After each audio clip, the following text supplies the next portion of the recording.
Welcome back to Hannity. So the president's wrapping up his trip to Africa. He managed to find some time to fire a few quick jabs at the GOP presidential field. During a press conference in Ethiopia, the president took some cheap shots at Governor Mike Huckabee and Ted Cruz. Watch this. The particular comments of Mr. Huckabee are, I think, part of just a general pattern that we've seen that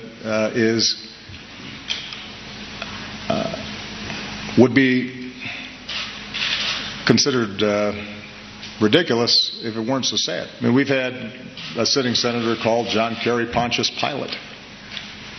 We've had a sitting senator who also happens to be running for president suggest that I'm the leading state sponsor of terrorism. These are leaders in the Republican Party.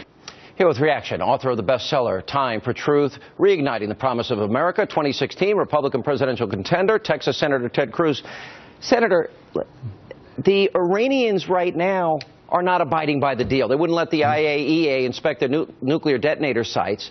And we're giving them $150 billion, and we can't get a deal that releases 4 Americans and says they've got to recognize Israel's right to exist? What is he talking about here?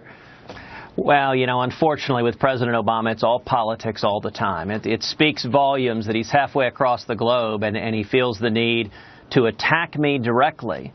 And it's interesting, Sean, he didn't actually dispute the substantive criticism. So the point that he responds to there is I've pointed out that under the Obama nuclear deal, over $100 billion will flow to Iran. Iran is the world's leading state sponsor of terrorism, so much of that money will end up in the hands of Hamas and Hezbollah and the Houthis and other radical Islamic terrorists.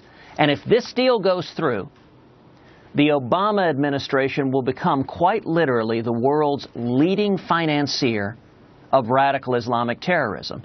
Now, President Obama didn't dispute that. He didn't point to any entity on earth that would send more money to radical Islamic terrorism. He didn't dispute that billions of dollars in the control of the American government will be used to fund jihadists who will take that money and murder Americans, murder Israelis, murder Europeans.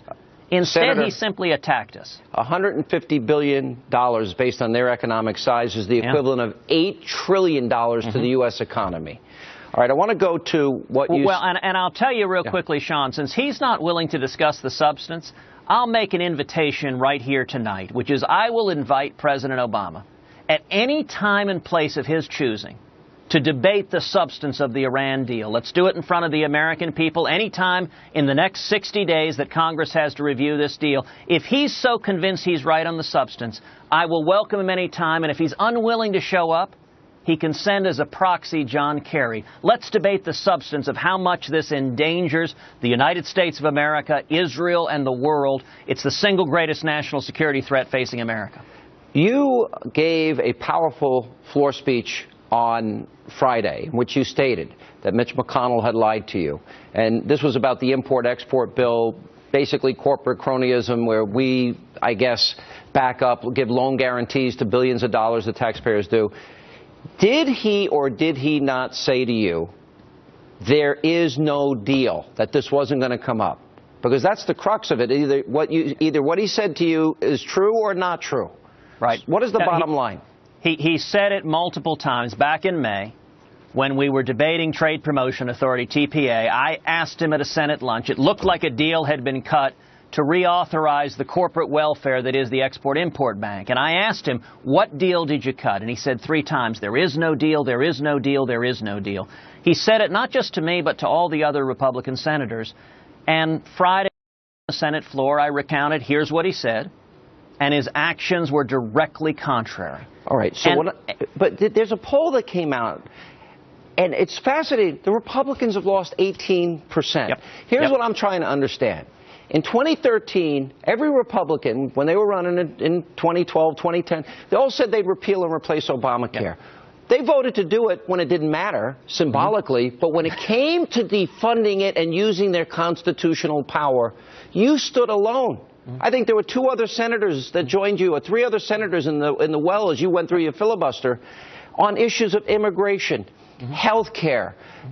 Time and again, why do the Republicans, why do they keep caving And are they not understanding the American people are fed up that they're not keeping their promises? Well, it's even worse than that. It is Republican leadership that is leading the effort to kill conservative principles. And the sad reality is Republican leadership, they're not listening to you and me. They're not listening to the conservatives who elected them.